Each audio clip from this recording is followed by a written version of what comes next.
Welcome home, where we provide information, inspiration, and motivator after motivator after motivator here on America's Next. I have Keoki Rodriquez with me here today. How you doing, Keoki? I'm great. How are you? I'm doing pretty good, pretty good. Now that is the way you pronounce your first name, right? Keoki? Yes. Okay, that's a cool name. Does it have any significant meaning to it? It's Hawaiian, and I believe it means George. Really? Yeah. Oh, I mean, nobody calls me George, but I appreciate that I have a unique name. It's not something that's very common, and it's kind of allowed me to have like some different light in my identity in a way. yeah, like your own identity for sure. I mean, Yeah. that's pretty cool, man. People look for ways to stand out. You know, some people they do a lot of work to stand out, but for you, you have a name that kind of set you apart from everybody else, and it at least softly translates into George. I think that's pretty cool. Are Yeah, you no, I Hawaiian? really love that. I'm sorry? Are you Hawaiian? I'm Hawaiian and Puerto Rican, yeah. Really? Okay. So your parents are both Hawaiian and Puerto Rican? My dad is Puerto Rican and my mom's Hawaiian. Okay. All right. Wow. Ladies and gentlemen, I appreciate you coming through today. Yolanda Raleigh says good morning. Thanks for getting into the building. We are here with Keoki Rodriguez today, and we're going to learn his story. Now, Keoki, can you tell me about where you're from? I'm from Philly. I've been living here for 3.5 years now. It's been interesting. I really love what the city has to offer. There's so much life and so much like abundance in this city that like I've never experienced anywhere else. Really? And it's kind of nice, yeah. Now, were you born in Philadelphia? No, I was actually born in Fort Lauderdale, Florida. Okay. How long did you live in Florida? I was kind of on and off for most of my childhood, actually. Okay. Well, talk to me about your early childhood. What was it like? What was going on? I mean, I was a pretty normal kid. I was into creative stuff. I loved writing. I loved reading. I loved Legos, especially. Um, I was always a very inquisitive kind of child. I was always asking, all kinds of questions about anything and everything. I still do. I still question everything. Mhm. It's one of my best qualities, I think. Sure. Um, I think, though, my childhood was kind of different in a way that I think some people can understand, but I think most probably don't. Um, I dealt with a lot of different foster homes and group homes, and I've learned from experiences therein. Um, but a lot of it has kind of left scars, if you will. Mm. When did you go into foster care? When I was born, my mother actually gave me up for adoption, and my grandmother fought long and hard to adopt me. And I was about 3 years old when she got custody of me. And she was my mom in all sense of the word, the being, everything. And she was one of the most powerful people in my life, you know. She passed away a few years ago, and that was very something hard to deal with. But yeah. Did you ever find out why your mother gave you up for adoption when you were a baby? Not really. I mean, like, we definitely developed a relationship as, when I became an adult. I never really had any ill will towards her for her decision. I feel like, we all do things that we have to do. And I'm grateful to have her in my life now. She's helped me significantly in ways that like I never thought were ever going to happen with that whole kind of dynamic. Right. I think that's great. I think that's a really positive thing that you were able to get back into a relationship with your mother, and Yeah, that lo and behold, she was able to add some value to your life that you would have never imagined. Yeah, Yeah. absolutely. Now that's a very good thing.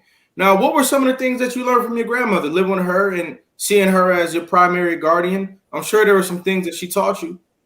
Oh yeah, she was very adamant on me learning to be independent, um, to continue to question everything, to continue to fight for what I think is right.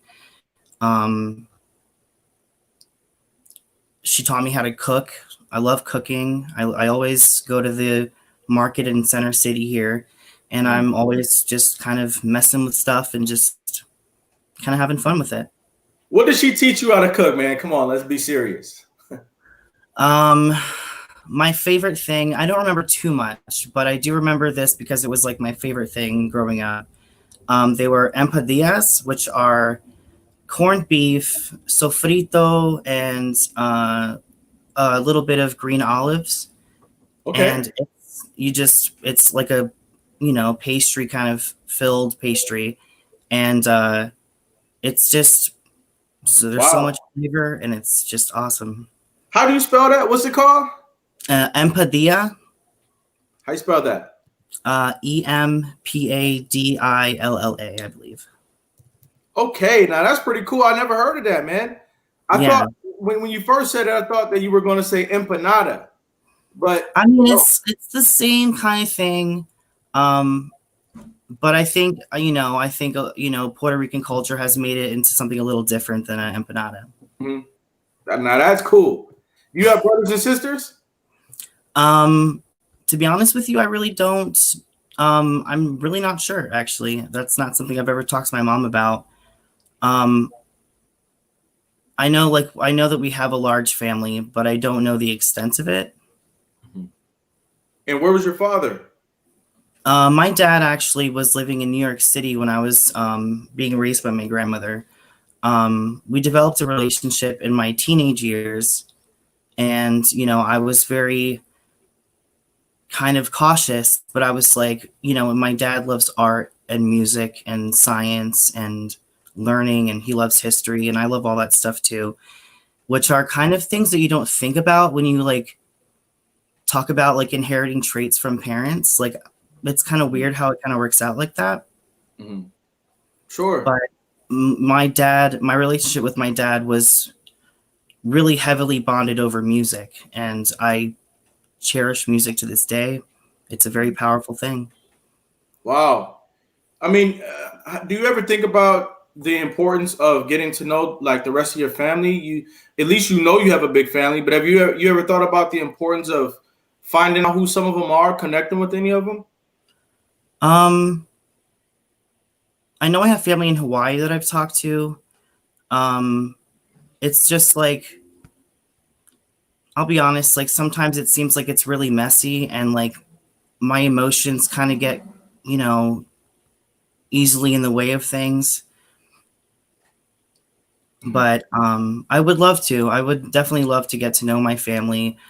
But kind of growing up how I did, not really having anyone close except for my grandmother, we kind of just, I was just used to being independent, you know? Yeah, yeah. You kind of felt like I'm out here in the world pretty much by myself, and I'm okay with that. Yeah, Okay. So then, what absolutely. was yeah? So then, what was elementary school like for you? I actually had a great time in elementary school. Um, I I was a great student. I was always asking questions. I was, right there wanting to help other kids with their learning and all that stuff. And I very much enjoyed my, early school years. hmm Okay. So you've always been somebody who likes to work with other people, keep a positive mindset no matter what's going on in your life. Yes. Cool. Now, when did you get into music? You know, that's something that your father's into. When did you start playing music or getting into it? Uh, feel like it's been like since day one. Mhm. Like I would write poetry, which later on turned into songwriting. And I didn't get very far with songwriting because I was just nervous about sharing, really personal things like that. And music has just been like one of those super like uplifting things that people can really have a lot of takeaways from. But for me, it's just like I just love exploring music. Like I learned recently that I have listened to music from 75 different countries, which I was proud of that, and I had no idea. Right. Now, did you learn that through Spotify or something like that? Analytics? Yeah, I did. Okay. Who's your top? Who would you say are your top 3 artists right now that you listen to? I would say Poppy. I'm not really. There's so many. My gosh. I love. I just love so much. I don't know. It's so hard to pick 3. Okay, pick 4 then. Okay, I'll say Poppy. I love Celine Dion. I love Stevie Nicks, Fleetwood Mac. I could go on. Now, Fleetwood Mac, they came out with a new project recently, didn't they? I'm not entirely sure on that. I know that like thanks to outlets like TikTok and Facebook that they're getting a huge rise again, which is great. Yeah, they're gaining popularity right now. Something's going on with Fleetwood Mac for sure. Now, would you say that music helped you to get through adversities in your life? Oh, definitely, absolutely. Mm-hmm. What did music do for you? And talk about a time when music changed your mind. I think one of the biggest things was finding music and listening to music that people were actually relating to my pain, trauma, tribulations and such. Because I feel like there is definitely strength in numbers. Mm-hmm. And I think the biggest thing that music kind of helped me to stop was a suicide attempt when I was 17. Wow. Okay. What did you listen to that helped you to change your mind? I really don't remember at this point. I guess like some of the music I would listen to would be like, I guess you could say sad and depressing, mm-hmm. but also still kind of powerful. Mm-hmm. So like emo. I mean, emo's definitely one aspect of it, but I mean, like, there's like the kind of like, there's a band called Sleeping at Last, and it's just like the way that they sing their songs and the way that they present themselves from like such a somber place. Mm-hmm. It just kind of like helps you just relax and kind of like reflect on things and not feel so alone. Absolutely. So music was a place where you found people that you could relate to even when you were in foster care. Yes, absolutely. What was it like for you in foster care? Talk about your first experience there. I was a baby for the first experience, so I don't remember much of that. But when I started having issues at home with my grandmother, and things got out of hand, and so the state got involved, and they ended up putting me in foster care. And they would put me in homes. They would never really tell me where I was going. They would just kind of say, this is where, this is what's going to happen. And as a kid, you just kind of have to go with it, Mm-hmm. Some of the homes were actually really, really great, and I didn't want to leave. But most of them that I was staying at were temporary, but there was a definite handful that were very much traumatizing in some ways too. Mm-hmm. How many foster homes were you in altogether? Do you recall? Maybe 6 or 7. Okay. So would you say that the foster care changed your life? Definitely. It definitely did. In what way? Some positive ways, some negative ways, but the more positive ways were that there were people that are out there that are doing good and they mean well. Right. You can trust people. And some of the negative aspects of it was, I couldn't trust certain people. I would be very skeptical. I'd be really worried, or I would get depressed because I just wanted something better. Mm-hmm. What did you want? I mean, when you say you want something better, what does that mean? I wanted, like, I wanted happiness, and like I wanted, what other kids that I would have and, talk to in school, like I wanted what they had. I wanted a loving family, and I wanted something that was going to last forever. Mm-hmm. So what did that provoke you to do? Was that when you started doing more writing, or looking for new music, or I definitely started writing a lot more, and that's when I kind of really dove deep into writing poetry, and I still do. But yeah, I think that writing poetry was one of the best things to come out of that. Okay, now when you come to America's Next Motivator and you let us know that you are an artist, we want to hear something. So you got something for us today? I wasn't prepared. I should have been, I guess. I don't have anything off the top of my head, actually. I'm sorry. Okay. All right. Well, listen, we're going to invite you back when you got some poetry ready for us, and we'd love to hear it. All right. That sounds great. Yeah. Okay. So, what was going on in your life in high school around that time? What was going on? High school, that was kind of a very tumultuous time in my life. I was coming out of, you know, certain homes in foster care, and they were reintegrating me back with my grandmother. Okay. Because when it got really bad, I would just run away and I would go back home. Mm-hmm. I wanted to be with So my you were leaving your foster homes and running away, going back to your grandmother's house? Yeah. Okay. Yeah, there were certain points that I did do that.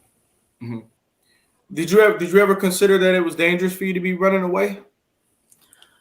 At the time, yeah, that thought kind of pops into your head, but it's kind of like a fight or flight deal in some ways. Mm-hmm. What was so terrible that you felt like, hey, listen, I'd rather be running out there in the streets trying to get back to my grandmother's house? What was going on? It would be a lot of manipulation, a lot of like control. Some parents just, I really hate to say it, but like it kind of felt like they were just doing it because of a paycheck or something. Mm-hmm. I just don't think that they had real motives behind taking care of kids. Wow. And you felt like you were manipulated by some people sometimes as a young person? Yeah. Yeah. I was battling kind of, just coming out as gay and, being at such a young age, you're so unsure of so many things. And then when you're presented with, a lot of hatred, you just have to go. Well, sounds like you were having an internal conversation that nobody knew about. And on top of that, people might have been picking with you, mistreating you, and then you were like pushed over the edge in those moments. Yeah. When you decided to come out as gay, first of all, what does that mean to come out? What's that mean? Coming out is the act of like letting everybody know that this is who you are. This is part of your identity. This is part of what makes you such a beautiful person in the world. But every coming out story is different. And I think that that's one of the most magical things, is that it's something that people do that really make people kind of listen. Mm-hmm. When you came out, did you feel like that made you a stronger person? Absolutely. I actually found out that like a lot of my friends kind of cared even more about me. I found out that it was okay to fully be yourself in front of everybody. I didn't have to hide anything. I didn't have to pretend I was somebody I wasn't. Now, when you decided to come out and let people know who you really were, you said that people began to really wrap around you and really be supportive. Yeah. Wow. That must have made you feel a little bit more positive about life at that time. Absolutely. It definitely did. Mm-hmm. And high school was one of those points where I was like, I can really, get into my own skin and like really develop as a person, get into my art more and music and all that. Mm-hmm. Now, did you have like a circle up with your friends, or did somebody find your diary? How did you make that arrangement to let the world know who you really were? Um, a few people thought, a few people already kind of knew, um, which they loved me more because of it. Um, but I just kind of felt like I didn't want to hide in the shadows anymore. So if people were going to make fun of me for it, like, so be it. I'm still going to be who I'm going to be. Mhm. And you were able to find strength through it all, but you still ran away a few times after that. Yeah. I Did you? was just mostly out of fear of being, psychologically abused, like, which it's very, it happens sometimes. It shouldn't, but it does, unfortunately. So, as you and I both know, there are hundreds of thousands of young people in the foster care system today. Some of those young people, they might not have come out yet, or they might be living in the same situation that you were, where you're feeling like, hey, I'm someone different than everybody thinks I am. Yeah. Can you offer some encouragement to them today? I just really encourage people to really find their light and really shine their brightest when it comes to really being yourself. We can't really have a world in any positive way if everyone's hiding stuff and just kind of scared. Mhm. Do you feel like we live in a world where people are hiding stuff? Not so much as an adult. I've come to realize that, like, a lot of people are very, outspoken. They want their voices to be heard, and that's exactly what should be happening. Um, it's a really a great thing. Unfortunately, I also think that, like, in some cases, there's so many bad things that happen to so many good people, and Mhm. it's more reason to keep speaking out and keep changing. Mhm. Well, what I also meant by that was, do you think that we hide what's really happening in foster care? Do we hide what's happening in our churches? Do we hide what's happening inside of the congressional buildings of America? Are we doing a little bit too much hiding the truth around here? I will absolutely agree with all of that. I do think there's a lot of hiding on all these things. It's brushing things under the rug because it's either too sensitive to be talked about or too controversial. Um, but a lot of things have been happening recently where Congress is getting pulled out of the woodwork, and people are demanding explanations for things. And that's exactly, I think, how things should really be now. Like, there can't be all of these shady kind of workings. Right. We need an era of transparency. We really do.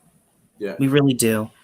As far as foster care goes, I just think a lot of kids feel like they have to live in fear because they're either ashamed or, like, they just don't know what else to do other than just kind of, recluse from the world and kind of just hide.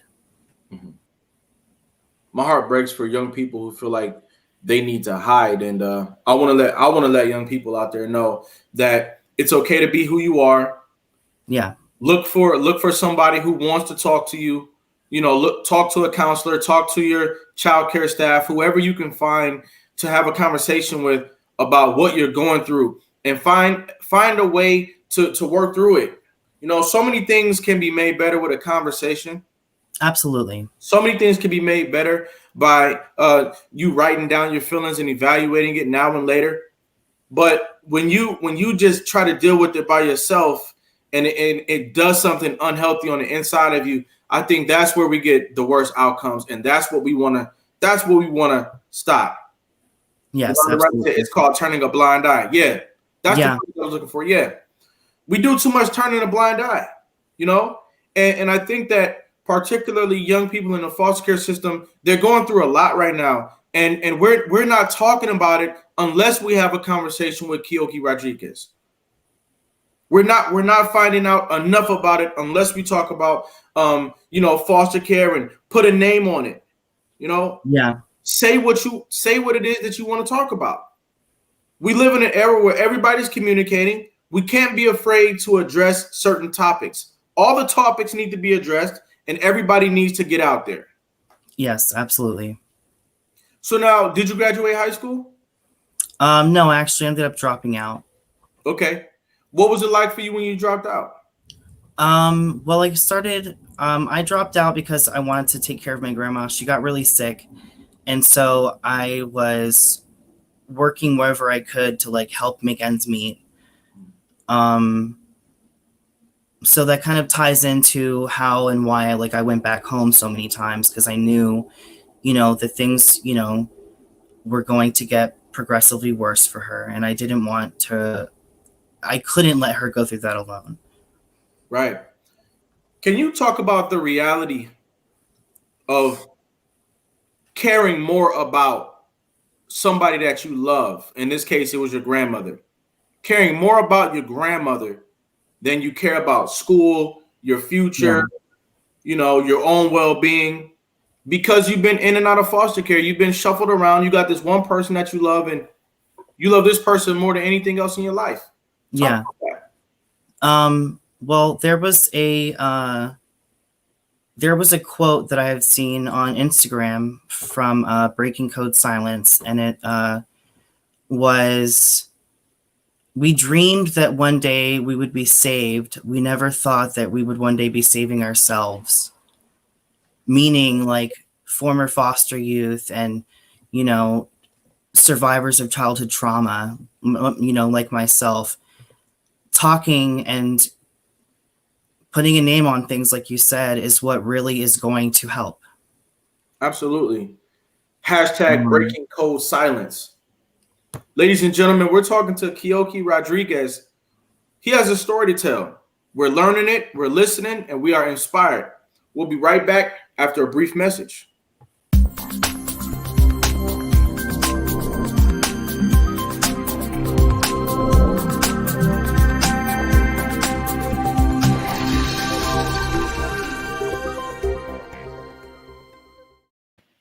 America's Next Motivator. Monday, Wednesday, and Friday at 5 p.m. Eastern. Tuesday and Thursday at 10 a.m. Eastern. America's Next Motivator. Hosted by me, Cedric Riley, and sponsored by the Pride Empowerment Network.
And we're back. How you feeling out there? I'm good. I feel great. It's a little rainy, but it's all right. Yeah. Now, before we left, you were talking about Breaking Code Silence. What's that about? In September, Paris Hilton had released a documentary explaining her trauma that she had experienced at Provo Canyon School. Okay. which is a school for wayward youth. Parents would send their children to all kinds of programs like this. And unbeknownst to them, these children were potentially and most often put through all kinds of abuse, unimaginable things. And it's one of those things that should have never been put in place.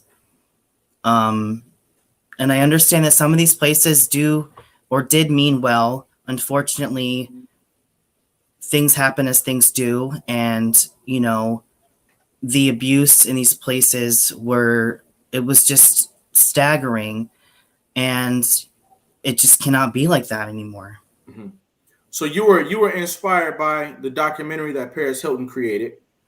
Yeah. Going through some of the things that she had mentioned, getting kidnapped at 3:00 in the morning, you know, getting all your hair, you know, chopped off. You know, it's like a lot of things that are traumatizing as a kid that you don't understand what's happening. And, you know, later on you develop a sense of like resentment to adults or, you know, other authoritarian kind of figures, which is, you know, that's definitely not a healthy thing. Mm-hmm. But if anyone is going through any abuse, you know, there are tons of resources and tons of hotlines to turn to. So right here, right now on the show, I want to make this plain for everybody, for my public, for your public, and for the general public who might be watching this, who we can't even see. When you go into foster care, it's a lottery. It's a lottery as to whether or not you'll be in a foster home where you're going to be treated with respect and love and care.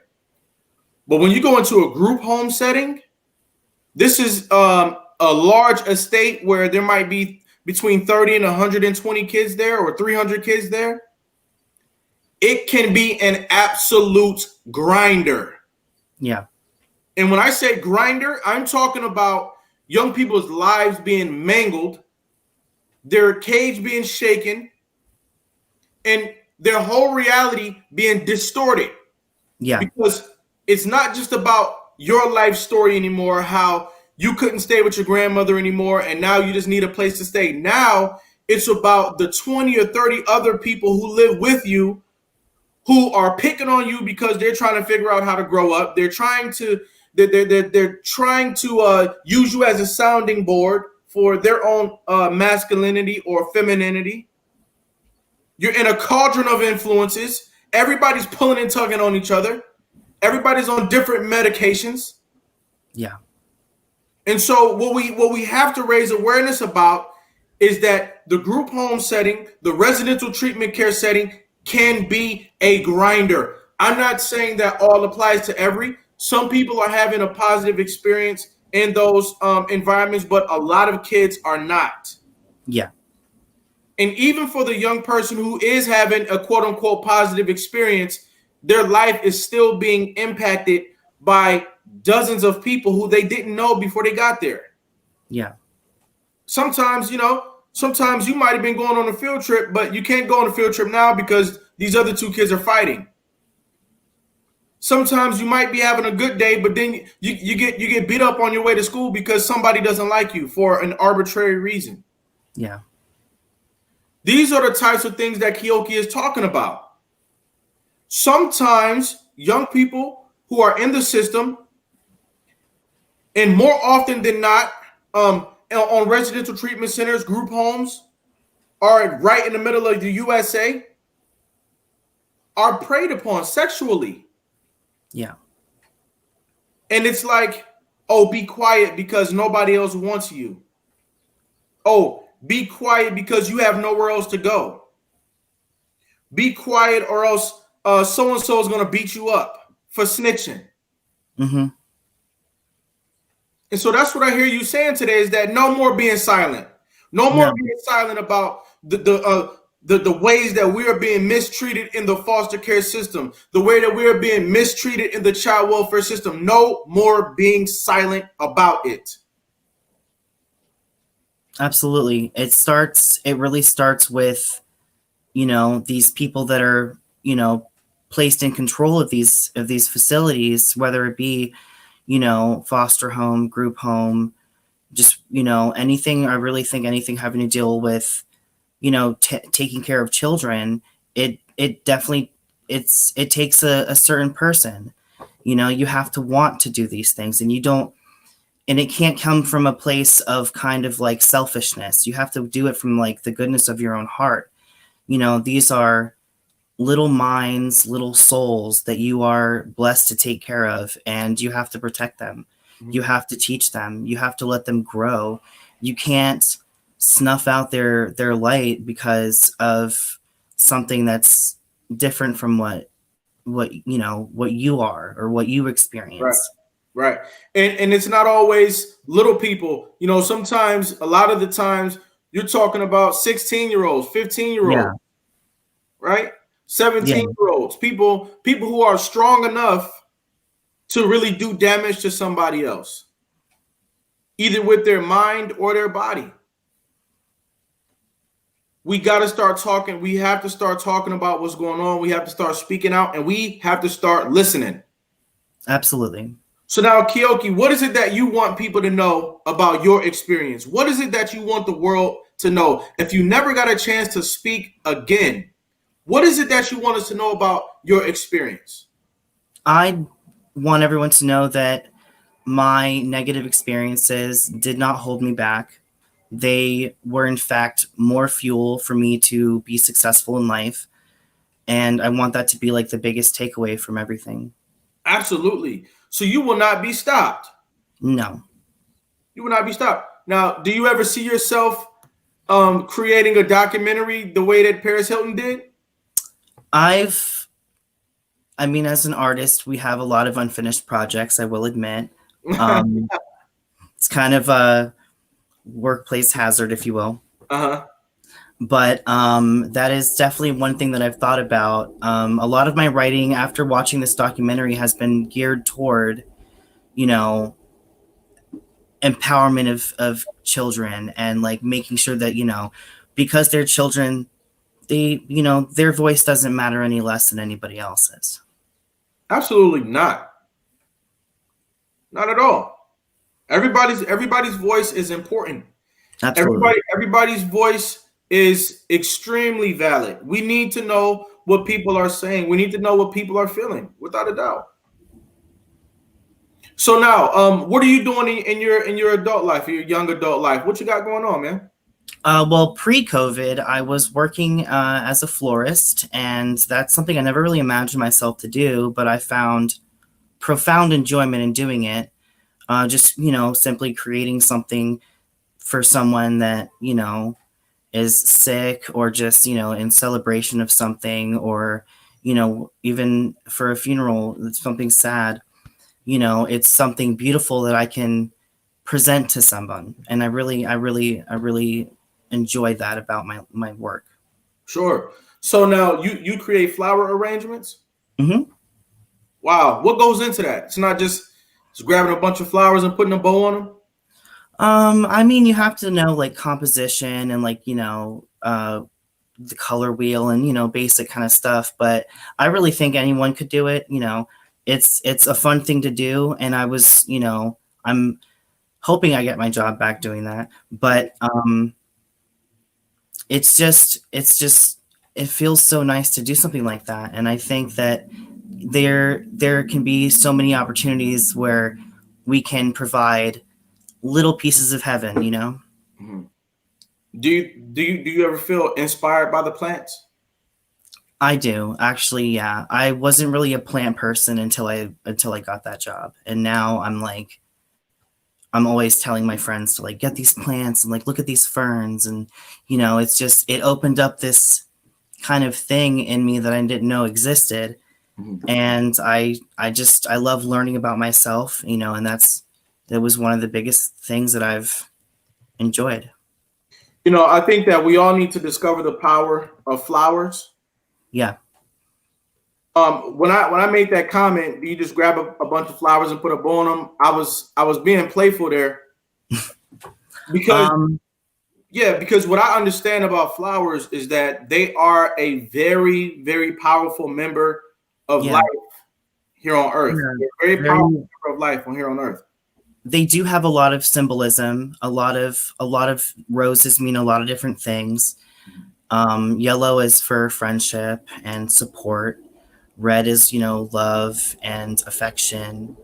Um, we did a lot of baby shower stuff, and I really enjoyed that. The best thing I did though were wedding arrangements where you would decorate the arches or picture frames for like backdrops. It would be like stuff that was kind of unconventional in my life, but I loved seeing it kind of come to fruition. And like the flower show was where it really took off for me, where I was like, wow, like being this creative person and working with something like flowers, it just kind of like it really opened up everything. Like I was like, wow, like this is like much larger than what I thought it was, where just grabbing flowers and just, putting them in some water. Mhm. I've learned so much in my time working there. What is a flower show? The Philadelphia Flower Show has been going around. I don't really know exact dates, but I know that it's, been a couple, maybe 100 or so years. But, they would create these huge, stunning arrangements and make these like huge jaw-dropping kind of sets. And there's usually a theme, and everyone, does these different themes in their own way.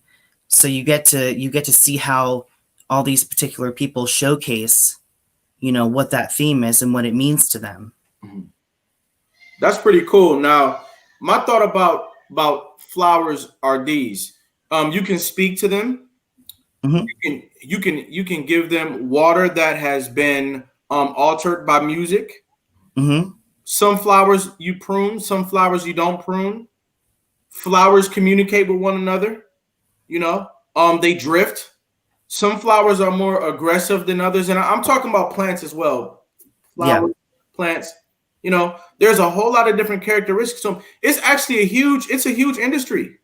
Yeah, and touching back on, you said music and like musically charged water. Mhm.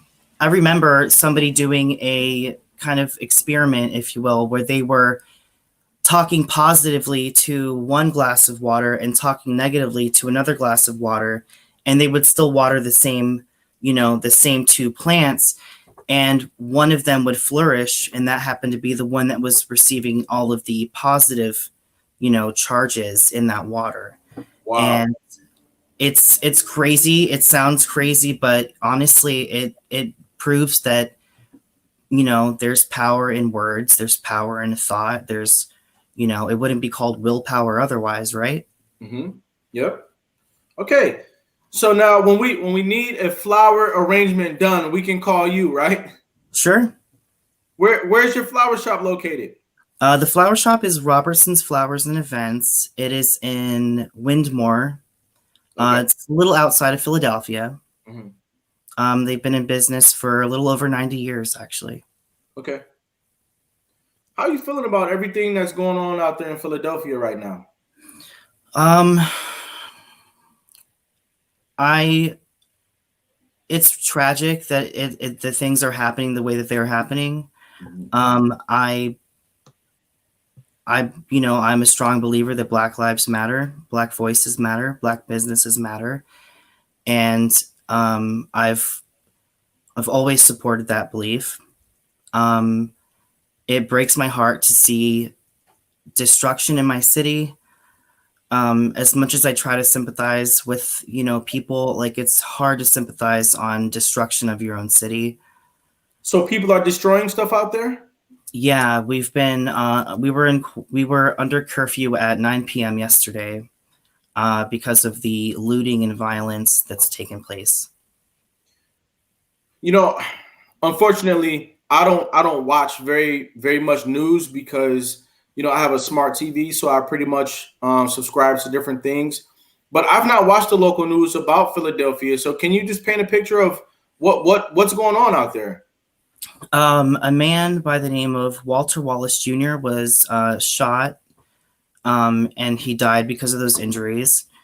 Um, the report said that he did not respond when the police were asking him to put a knife down. A lot of things are really still unclear. They haven't released much about this, but people really took to the streets. There were protests and there were, the adverse, reactions to all of that. And my heart really goes out to the family. I feel, it's a terrible thing that could have been avoided. How are you able to stay focused with all this stuff going on around you? Understanding what you've been through in life and the fact that you're trying to go to a positive place in your life. How do you stay focused? I just keep reminding myself that one day we're going to be in a position of greatness. I just, have to keep that in my head. Otherwise, if, things can really, really get dark if you just lose hope. Philadelphia is one of the greatest cities in my opinion. And I don't want to see it destroyed. I don't want to see it, falling under corruption or anything. Like it's too great of a place. Where do you see yourself 3 years from now? Hopefully moving into my own home, my first home. I think obviously COVID-19's put a damper on a lot of things for a lot of people. But that is something that I'm still trying to work towards. Getting a car and getting a house. Yeah. I also eventually want to have a food truck. I don't see too many food trucks in Philly. Selling what? Probably Puerto Rican food. Yeah, empadillas, right? Yeah. Okay. That would be great, man. Have you thought of a name for it? Not yet. No, not yet. Okay. So it's just a thought. Yeah, I mean, I've had the idea for a few years. It's just been, hard to execute with being so busy with work and, figuring out other side projects and completing everything else. Are you a part of any projects that you'd like to talk about today? No, I mean, it's nothing on social media, but I mean, a lot of my projects are, there's, I've been working on stop motion animation, which I'm still fairly new at. I find it fascinating.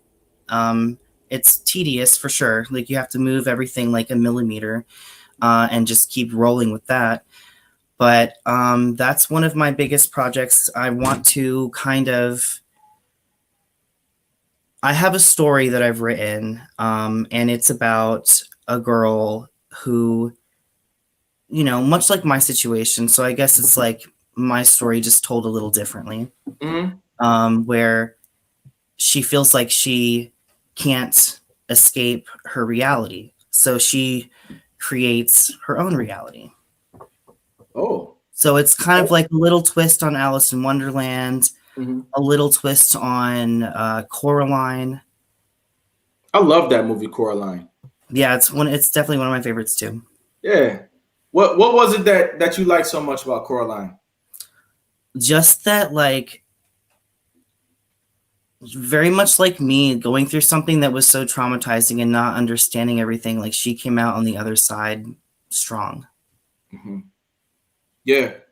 And then feeling like you've got one world on this side and you got another world on this side. And it's you who chooses which life you're going to live. Yeah. Yeah. If you could if you could paint your own future, what will be going on in your ideal future? My ideal future would definitely be, sipping on some tea in the backyard, watching some dogs play, just enjoying a nice sunset. And just kind of reminiscing on all the good things. And then, still also knowing that good things are to come also. Yeah. You ever been back to Puerto Rico or Hawaii? I've never been to either. Yeah. So you plan on going? I would love to. I would really, really love to. I was planning a trip to Puerto Rico, um, and for the summer, but things aren't okay for travel, so Right. I've kind of put that on the back burner for now. Um, but yeah, Puerto Rico is one of the most beautiful places in my opinion. A lot of islands in the Caribbean are just gorgeous. Right. Now, a few minutes ago, you talked about how all your experiences in life have not and will not stop you from living your best life. Yeah, But somebody out there in the world who may or may not be watching this episode, or maybe in the future, they're feeling like quitting. They're feeling like giving up. They got long hair just like you. They got the nose ring in. They listened to some emo music this morning, and they're not feeling very good. I want you to talk to them, get them off that ledge, so to speak. I want them to know that it's okay. It's going to be okay. There there's room for growth. There's room for success. Don't don't feel like you have to fill yourself up with sadness or just regret. Things will change, and you're the captain of your own ship. You steer your life where you want to go. Don't let people control you. Don't let people manipulate you or make you feel like you're less than human, because you're not. Nice, nice. All right. So listen, I've really enjoyed talking to you today. I got to take a glimpse into your world. You taught me some things, and I really take away strength and positivity from where you've been and where Yeah. you're going. So that's great. Um, what's next for you? Just kind of navigating through this pandemic, and seeing what I have to work with and what I can do. At some point I even thought that like I might have to move, because I just was so unsure. But I've made some changes, and like things seem pretty solid again, Okay. which is a good feeling. Yeah, we're rooting for you. We're rooting for you. Now, have you gotten more active on social media since all this stuff's been going on? I really have. I will say, like, I have sadly lost some people in my life because of it, but things are gonna be okay. Yeah. Because people have differences of opinion, that doesn't mean I don't like them. That doesn't mean I have hate in my heart for them. Right. I wish them the best. I want them to be happy just like me. Yeah. I mean, we're all spending a lot more time on social media. We're spending more time looking at each other, listening to each other. Yeah, We're more here on this space now than we've ever been. So it's okay to end up paying enough attention to realize that, hey, I don't agree with everything that this person says, but still yeah, still be able to live another day. yeah, That's a real big takeaway, is being able to step back from social media, come back tomorrow, yeah. do what it is that you see fit, and pack your computer up and go back home. Yeah. Now, got a few more questions for you as we round third base here today. The first, what is survival to you? Survival is not giving up, Mhm. not letting anybody break you. Wow. How do you not let somebody break you? You just have to keep reminding yourself that you're destined for great things. Mhm. What is success to you? Success is knowing where I was, understanding it, and growing from that. Wow. And that, I mean, like on an emotional level, financial level, physical level, on so many different things. Mhm. So understanding where you've been to understand where you're going. Yeah. What is greatness to you? To me, I think greatness means, you know, being able to be okay with somebody having, differences of opinions, while still, remaining true to yourself and dignified. Greatness also means acceptance in a way for me. Mm-hmm. Nice. Greatness is acceptance, because when people have accepted you and they've embraced you, then you can feel as good as you can possibly feel because you've been included in the hearts of others. Yeah. Huge. Ladies and gentlemen, today we've been talking to Keoki Rodriquez, and he has a certain calmness about him as he shares his story and as he actually shares profound thoughts. I want to let you know, Keoki, that I've listened to you today and that I heard you. I want to give you your respect. I would like to give you a crown today while you're still living. So everybody out there in the audience, get your crown emojis ready. And I listened to your story. I've been inspired. I've learned some new things, and I think that was great. Thank you. I want to let you know, let the world know that Keoki Rodriquez, you are America's next motivator.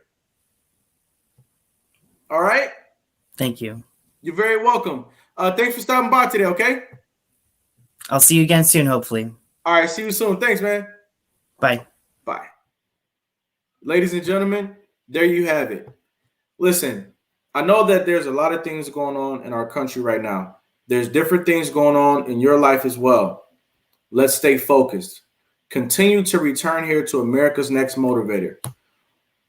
Each and every episode of America's Next Motivator is going to have something here for you. All you've got to do, just like you did today, is stop by and pick it up.